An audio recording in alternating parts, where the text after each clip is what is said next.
मैंने बताया 30 वर्ष से ज़्यादा के करियर में प्रिंट मीडिया का स्वर्ण काल देखा हो गई। अब हर आदमी जिसके हाथ में स्मार्टफोन है वो खुद को पत्रकार समझता है। बहुत सारे आर्टिकल लिखे, विचार उत्तेजक आर्टिकल लिखे, रिपोर्टिंग की। साथ साथ मैं कविता और कहानी से भी लगातार जुड़ा रहा। आजकल पत्रकारिता का जो ग्लैमर है कि रिपोर्टिंग करनी है, चेहरा एंकरिंग करनी है, मंत्रियों से, नेताओं से प्रेस कॉन्फ्रेंस में जाके बैठना है, इस व्यामोह से मुक्त हो जाइए। ये केवल यही पत्रकारिता नहीं है। पत्रकारिता का कोर्स अगर आप कर रहे हैं किसी विश्वविद्यालय से, इंस्टीट्यूट से, किसी कॉलेज से, तो पहले ये तय करें कि आपका लक्ष्य असल में क्या है। मौके कम हैं, लेकिन बहुत सारे नए लोग आते हैं, हर साल आते हैं और वो अपनी जगह बनाते भी हैं कि लेकिन आज की चुनौतियां अलग हैं। आप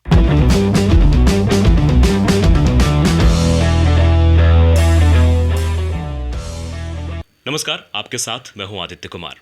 हमने एक प्रोग्राम शुरू करने की कोशिश की।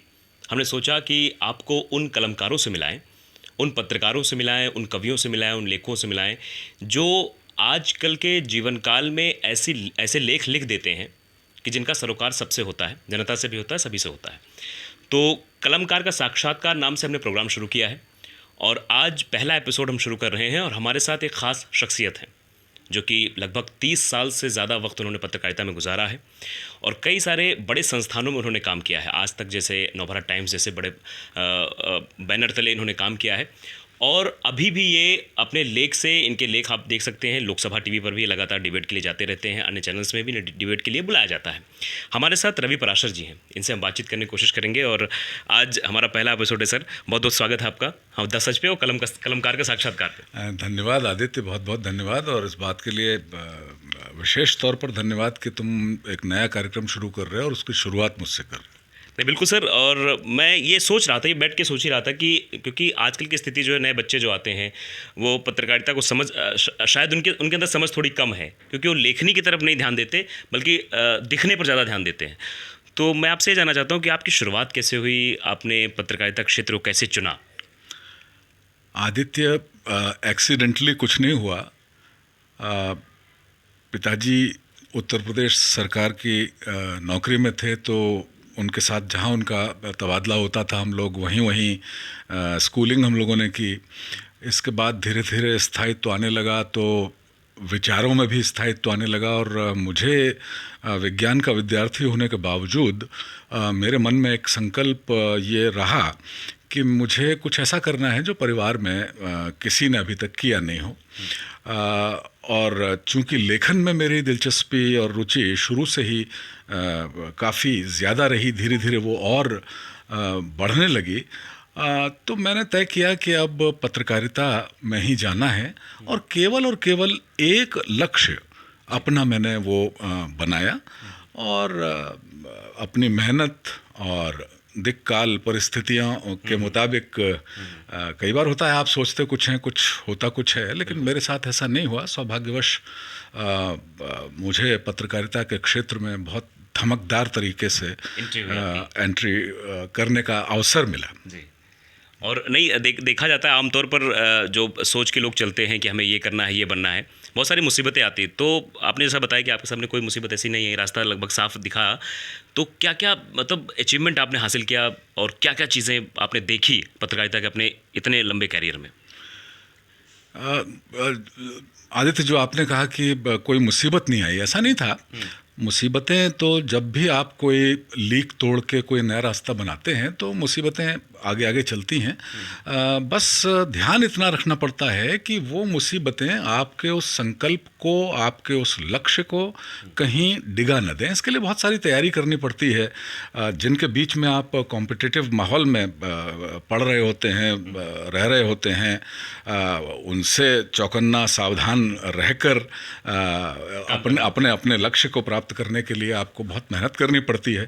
घर परिवार में भी, क्योंकि मैंने बताया कि मेरे परिवार में मैंने ये संकल्प किया था कि मैं पत्रकारिता में जाऊंगा, और उससे पहले मेरे पूरे ख़ानदान में कोई पत्रकार नहीं था, तो जाहिर है कि एक एकेडमिक्स में मैं होशियार था। मेरे माता पिता की अपेक्षाएं मुझसे कुछ और थीं, और लीग से हटके जब मैंने फैसला किया तो जाहिर है कि परिवार में भी थोड़ा बहुत एक क्लेश की भावना रही।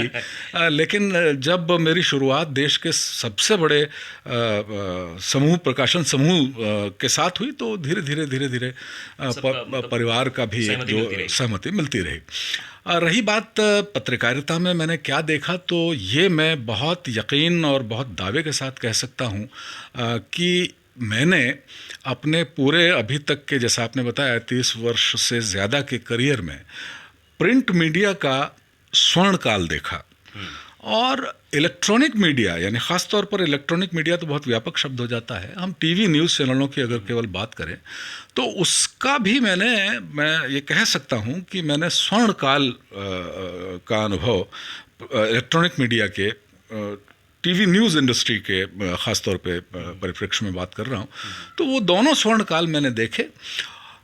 रही बात अचीवमेंट की, तो बहुत सारी चीज़ें होती हैं। कुछ आपके बड़े अचीवमेंट होते हैं, कुछ आप के बड़े अचीवमेंट इन द सेंस कि आप की भूमिका जिनमें रही हो, कुछ बड़े फैसले हुए हों, कुछ बड़े समाज में कुछ ऐसे काम हुए हों जो आपकी मेहनत के, और बाकी पूरी टीम होती है, अकेले की मेहनत से कभी कोई काम नहीं होता है। ऐसे ही मीडिया में भी एक पूरी की पूरी टीम होती है, और जब तक आप टीम भाव, आप कितने ही व्यक्तिगत तौर पर सक्षम हों, जब तक आप सच्ची टीम भावना के साथ काम नहीं करते हैं, काम करना नहीं चाहते हैं, तब तक आप सफल नहीं हो सकते हैं। मेरा ऐसा अभी तक का अनुभव रहा है।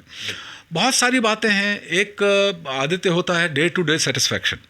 जब आप तैयार होकर घर से अपने ऑफिस जाते हैं ख़बरों के धंधे में, ख़बरों का कारोबार करने के लिए, तो और फिर जब आप 7-8-10 घंटे काम करते हैं अपने कार्यालय में, और जैसे जैसे आप सीनियर होते हैं, आपकी टीम बनती है, आपके अनुभवों का लाभ दूसरे जो साथी होते हैं न्यूज़ रूम के और न्यूज़ रूम के बाहर काम करने वाले, तो जब आप घर लौट रहे होते हो तो सेटिस्फैक्शन तब होता है जब आप के मन में ऑफिस से घर तक पहुंचने के बीच कोई ऐसा एक बिंदु ना हो उस दिन के लिए जिस दिन आपने किसी जूनियर को कुछ कह ना दिया हो, डांट ना दिया हो, डांट दिया हो तो बाद में पुचकार ना लिया हो, कोई एक अच्छी खबर आपने अगर लिख दी हो। कई बार तो पूरे दिन में, देखिए ये क्रिएटिविटी से जुड़ा हुआ सीधा मामला है।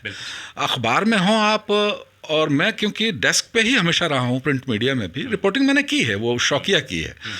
आधिकारिक रूप से मैं डेस्क का आदमी रहा हूँ, चाहे आप इलेक्ट्रॉनिक मीडिया की बात करें, टीवी न्यूज़ चैनलों की बात करें या प्रिंट में।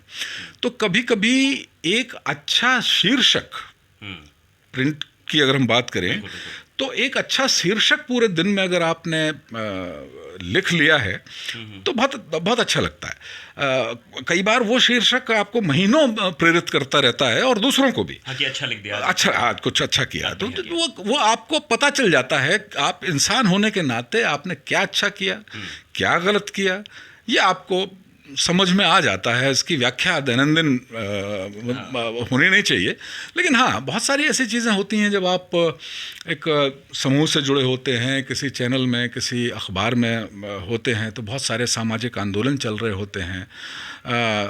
असल में आदित्य, पत्रकारिता की जो चुनौतियाँ आज के दौर में हैं वो बड़ी विचित्र सी और बहुत अजीब सी चीज़ें हो गई हैं। अब हर आदमी जिसके हाथ में स्मार्टफोन है वो ख़ुद को पत्रकार समझता है, और पत्रकार भी, देखिए पत्रकार अब एक रूढ़ शब्द हो गया। समाचार पत्र, यानी जो टीवी के जो जर्नलिस्ट हैं, जर्नलिस्ट भी एक रूढ़ शब्द है, जनरल से है, वो भी पत्र से रिलेटेड है। मतलब अब एक व्यापक शब्द मीडिया अगर हम उसको ले लें, मीडिया कर्मी अगर कहें तो ज़्यादा सही है, लेकिन पत्रकार से भी बात क्योंकि समझ में आती है। तो ये बात तो हो गई पत्रकारिता की। अब सर से जानें, क्योंकि सर की एक पुस्तक है जो मुझे भी पसंद है, हम एक पत्ता हम भी लेंगे। ये आपने गज़लों का संकलन सर का है, और वो हम चाहेंगे उसमें से एक गज़ल ज़रूर आप सुनाएं। आदित्य, असल में एक पत्ता हम भी लेंगे, ये मेरी 111 गज़लों का संकलन है। और अगर मैं ये कहूँ कि ये गज़लें भले ही मैंने कही हों एक विभिन्न कालखंड में, मतलब 30 साल के पूरे कालखंड के दौरान। लेकिन ये जो संकलन सामने आया उसके लिए मेरे कुछ मित्रों को पूरा पूरा श्रेय जाता है, क्योंकि मैंने अपने पूरे पत्रकारिता के करियर में लिखा बहुत। जो पत्रकारिता से संबंधित चीज़ें हैं वो अलग हैं। बहुत सारे आर्टिकल लिखे, विचार उत्तेजक आर्टिकल लिखे, रिपोर्टिंग की। साथ साथ मैं कविता और कहानी से भी लगातार जुड़ा रहा। तो गज़लें और कहानियाँ मैंने लिखी बहुत, लेकिन पत्रकारिता से जुड़ने के बाद इस 30 से ज़्यादा वर्षों के कालखंड में मेरे अंदर एक मोह ऐसा कभी जागृत नहीं हुआ कि मेरी कविताओं का संकलन आए, मेरी कहानियों का संकलन आए। वो मेरी महत्वाकांक्षा कभी रही नहीं। हाँ, कुछ मित्रों ने जो पत्रिकाएं निकालते हैं उन्होंने अपनी मर्ज़ी से कुछ छाप दिया। कुछ 7-8 गज़लें कहीं, एक सीरीज़, एक मुसलसल गज़ल की एक सीरीज़ मैंने कही थी, अम्मा, जिज्जी, बापू, भैया करके, उन विषयों पे। तो उसको बहुत सारे मित्रों ने प्रकाशित किया और एक दौर में उन गज़लों पर काफ़ी चर्चा भी साहित्य जगत में हुई। लेकिन जैसा मैंने बताया कि मेरे अंदर कभी ये लालसा, कामना, अभीप्सा, अभिलाषा नहीं रही कि मैं जो लिख रहा हूँ वो प्रकाशित हो जाए। तो ऐसा मैंने कभी नहीं। लेकिन हाँ, मेरे कुछ मित्र लगातार अंकुश लेके, जो महावत के हाथ में होता है ना अंकुश, वो लेके मुझे कोंचते रहे और आखिरकार 2016 में ये 111 गज़लों का एक संकलन इसलिए तैयार हो गया कि उन मित्रों के लगातार कोंचते रहने की वजह से एक पांडुलिपि मैंने तैयार। एक गज़ल या कुछ शेर मैं आपको इस संकलन से सुनाता हूँ। अचानक यकायक जो पत्रकारिता को लेकर आपने सवाल पूछा था वो तो याद नहीं आया, लेकिन हाँ कुछ शेर ज़रूर, कुछ एक मतला और एक शेर ज़रूर मुझे कौंध रहे हैं। आप सुने कि सबने बहसों को कई बाशऊर मोड़ दिए, सबने बहसों को कई बाशऊर मोड़ दिए और फिर खेत अखाड़ों के लिए गोड़ दिए, और फिर खेत अखाड़ों के लिए गोड़ दिए। और शेर देखना कि भेड़िया मुझ में पनपने लगा तो घबरा कर, भेड़िया मुझ में पनपने लगा तो घबरा कर, मैंने एहसास के खरगोश खुले छोड़ दिए। भेड़िया मुझ में पनपने लगा तो घबरा कर, मैंने एहसास के खरगोश खुले छोड़ दिए। और ये जो युवा पीढ़ी का आक्रोश है, ये शेर भी बहुत पहले कहा गया था, 31 साल पहले। इस 2 लाइनों के माध्यम से आप युवा पीढ़ी के आक्रोश को समझने का प्रयास कीजिए, महसूस करिए कि सबने बहसों को कई बाशऊर मोड़ दिए और फिर खेत अखाड़ों के लिए गोड़ दिए, और भेड़िया मुझ में पनपने लगा तो घबरा कर, मैंने एहसास के खरगोश खुले छोड़ दिए। और सांस लेना भी बहुत होने लगा जब मुश्किल, सांस लेना भी बहुत होने लगा जब मुश्किल, उसने तहजीब की छाती के बटन तोड़ दिए, उसने तहजीब की छाती के बटन तोड़ दिए। एक मतला और एक आध शेर और देखिए, उसके बाद एक मुकम्मल गज़ल मैं आपको सुनाऊंगा, कहूँगा कि सिर्फ खर्च कमाई के हिसाब वाला घर है, खर्च कमाई के हिसाब वाला घर है, मुझको लगता है रिश्तों का दफ्तर है। क्या बात कि खर्च कमाई के हिसाब वाला घर है, मुझको लगता है रिश्तों का दफ्तर है, और आंगन में दीवार उगादी नटखट ने, आंगन में दीवार उगादी नटखट ने, मेरा भाई ज़बरदस्त जादूगर है। क्या बात। आंगन में दीवार उगादी नटखट ने, मेरा भाई ज़बरदस्त जादूगर है। एक मतलब और एक शेर और मुझे याद आ रहा है। देखिए वो पत्रकारिता वाली चीज़ें कम याद आ रही हैं मुझे इस पहलू पे, क्योंकि अक्सर बात नहीं होती, बहुत दिन बाद आप पूछ रहे हैं। तो नहीं, हम तो चाहते हैं, हमारा कार्यक्रम ही है कलमकार का साक्षात्कार, तो कलम चाहे वो पत्रकार की हो या लेखक की हो या कवि की हो, वो दर्शानी चाहिए शायर की हो। नहीं, बिल्कुल बिल्कुल अच्छी बात है, और ये बड़ा अच्छा कार्यक्रम आपने कंसीव किया है, सोचा है। नफ़रतों के मतलब देखिए कि नफ़रतों के गुबार से कहना, नफरतों के गुबार से कहना, नफ़रतों के गुबार से कहना बैठ जाएगा प्यार से कहना। नफ़रतों के गुबार से कहना बैठ जाएगा प्यार से कहना, प्यार से कहना। तो ये जो प्यार से कहना होता है ये आजकल होता नहीं है। होता नहीं, बिल्कुल सही। इसलिए जो है नफ़रतों के जो गुबार हैं, धूल है, पोल्यूशन है नफ़रतों का, जो वो बढ़ता चला जा रहा है, बढ़ता चला जा रहा है, और कोई उसको प्यार से बैठने के लिए कहने वाला नहीं है, या बहुत कम लोग हैं। इसलिए वो नफ़रतों का जो बोलबाला है वो थोड़ा ज़्यादा हमको दिखाई देता है। बहरहाल समय आएगा, सारी चीज़ें, सारी धुंध बैठती है। तो शेर तो सुन लिए सर, और बेहतरीन मज़ा भी आ गया। अब चाहते हैं कि ये गज़ल का जो संकलन आपका है, जो पुस्तक है, इसमें से गज़ल भी हो जाए। तीरगी से आज लोहा हम भी लेंगे, रोशनी का एक कतरा हम भी लेंगे, और जो तुम्हारी सल्तनत की जेल में हैं, कि जो तुम्हारी सल्तनत की जेल में हैं, उनमें से एक आध सपना हम भी लेंगे। उनमें से एक आध सपना हम भी लेंगे। और ये शेर सुनिए कि सुन रहे हैं अब हरापन बिक रहा है, सुन रहे हैं अब हरापन बिक रहा है, दाम कुछ हो एक पत्ता हम भी लेंगे।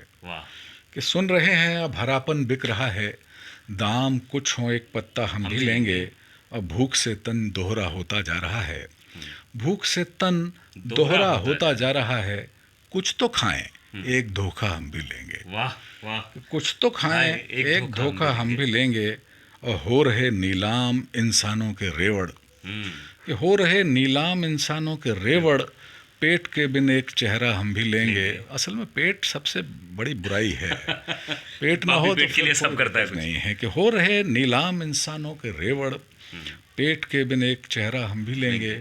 और ये गज़ल बहुत पहले हुई थी, लेकिन आपने कोरोना के दौरान जो पलायन की तस्वीरें देखी, वो तस्वीरें जहन में लाइए, और ये एक अंतिम शेर इस गज़ल का सुनिए कि तीरगी से आज लोहा हम भी लेंगे, रोशनी का एक कतरा हम भी लेंगे, और थक थका कर गाँव को जो लौटता है, थक थका कर गाँव को जो लौटता है, शहर से वो एक रास्ता हम भी लेंगे, शहर से वो एक रास्ता हम भी लेंगे, थक थका कर गाँव को जो लौटता है, शहर से वो एक रास्ता हम भी लेंगे। क्या बात। सुन रहे हैं अब हरापन बिक रहा है, दाम कुछ हो एक पत्ता हम भी लेंगे, एक पत्ता हम भी लेंगे। तो आपने ये गज़ल सुनी सर की, और ये बात सच रही कि पलायन की तस्वीरों ने बहुत दुखित भी किया अंदर से।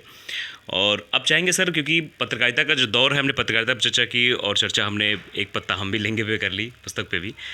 अंतिम संदेश जो आप युवा पत्रकारों को देना चाहें, आखिर में यही चाहेंगे कि आप क्या कहना चाहेंगे आज की जो युवा पीढ़ी है, जो पत्रकार बनना चाहती है। और मुझे तो लगता है कई सारे बच्चे ऐसे आते हैं, जो नए आते हैं, उनके मन में ये भावना होती है कि टीवी पे दिखना है, हमें एंकर बनना है, रिपोर्टर बनना है। तो उनके लिए क्या संदेश देना चाहेंगे कि पत्रकार की वास्तविक परिभाषा क्या है? देखिए, अगर आपको पत्रकारिता में आना है, अच्छा पत्रकार बनना है, पत्रकारिता में आना एक अलग मसला है, और एक अच्छा पत्रकार के तौर पर ख़ुद को स्थापित करना एक दूसरा बहुत अहम मसला है।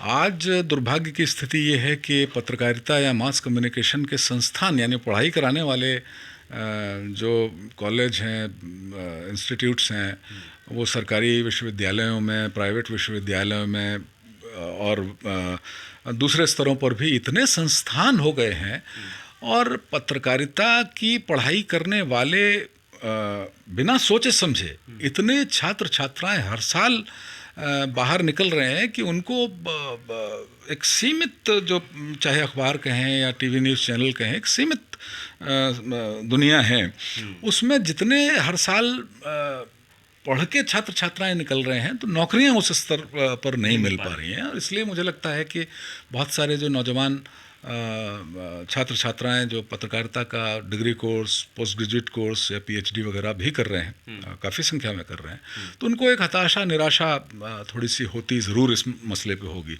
लेकिन फिर भी एक पुराना नियम है, डार्विन का है शायद, सर्वाइवल ऑफ द फिटेस्ट।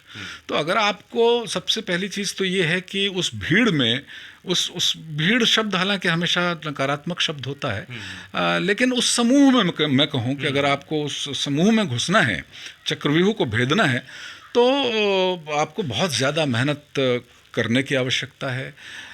आपको जल्दबाजी से बचना चाहिए। जो आजकल पत्रकारिता का जो ग्लैमर है कि रिपोर्टिंग करनी है, चेहरा एंकरिंग करनी है, मंत्रियों से, नेताओं से प्रेस कॉन्फ्रेंस में जाके बैठना है, इस व्यामोह से मुक्त हो जाइए। ये केवल यही पत्रकारिता नहीं है। और जब तक यानी 4-5 साल पहले तक मैं मुख्य धारा की टेलीविज़न इंडस्ट्री से जुड़ा रहा, उस समय तक, अब तो मुझे पता नहीं, लेकिन उस समय तक किसी भी टीवी न्यूज़ चैनल में एंकर जैसा कोई पद नहीं हुआ करता था। वो आउटपुट डिपार्टमेंट के अंदर, हाँ, कोई भी व्यक्ति जो एंकरिंग में भी सक्षम हुआ करता था तो वो एंकरिंग कर लेता था। लेकिन ऐसा नहीं है कि एंकरिंग करके केवल वो अपना चेहरा आधे घंटे के लिए दिखा रहा है, उसको बाकायदा बाकी सारे काम भी करने पड़ते थे, जैसे दूसरे खबरें लिखना हो गया, पैकेजेस कटवाने हो गए, प्रोडक्शन हो गया, और भी कोई दूसरी जिम्मेदारी। तो इस ग्लैमर वाले दृष्टिकोण से थोड़ा सा आप हटें, और पत्रकारिता का कोर्स अगर आप कर रहे हैं किसी विश्वविद्यालय से, इंस्टीट्यूट से, किसी कॉलेज से, तो पहले ये तय करें कि आपका लक्ष्य असल में क्या है, और उसके प्रति पूरी प्रतिबद्धता से फिर आपको जुटना चाहिए। मौके कम हैं, लेकिन बहुत सारे नए लोग आते हैं, हर साल आते हैं, और वो अपनी जगह बनाते भी हैं कि लेकिन आज की चुनौतियां अलग हैं। आप आज तो केवल, ऐसा ज़रूरी नहीं है कि आप केवल टीवी न्यूज़ चैनल में ही नौकरी करेंगे। आप खुद हाथ में माइक लेके मुझसे बात कर रहे हैं, किसी चैनल में, न्यूज़ चैनल में जो आपका अनुभव है, उस हिसाब से अगर आप नौकरी ज्वाइन करते या करेंगे तो आपको सीधे ये मौका नहीं मिलेगा, ये बहुत साल बाद मिलेगा आपको। तो अपना काम भी किया जा सकता है, और बहुत सारे दूसरे जो उद्यम हैं वो भी मास कम्युनिकेशन की पढ़ाई पूरी करने के बाद किए जा सकते हैं। तो बस ये है कि मेहनत करें, जो पाना है उसके प्रति पूरी तरह समर्पित रहें, तो मिलेगा। चलिए सर, बहुत बहुत धन्यवाद हमारे साथ कलमकार का साक्षात्कार में जुड़ने के लिए। धन्यवाद। तो साफ तौर पर ये रवि पराशर जी थे, हमने बात की, और इनकी गज़लें भी आपने सुनी, शेर भी आपने सुने, और पत्रकारिता दौर में जो संदेश एक दिया है, एक विचार और एक विमर्श खड़ा होना चाहिए आज के दौर में पत्रकारिता का, वो बेहद ज़रूरी है। तो ऐसे ही हम कलमकारों से आपको मिलाते रहेंगे। आज हमारा पहला एपिसोड था, हमारे साथ रवि पराशर जी जुड़े थे। काफ़ी अनुभव, लगभग 30 साल से ऊपर का इनका अनुभव है, और बेहतरीन पत्रकारिता है, लेखनी लाजवाब है। इनसे हमने आपको मिलाया, और भी पत्रकारों से आपको मिलाएंगे, और भी कलमकारों से आपको मिलाएंगे। मुझे दीजिए तब तक के लिए इजाज़त। नमस्कार।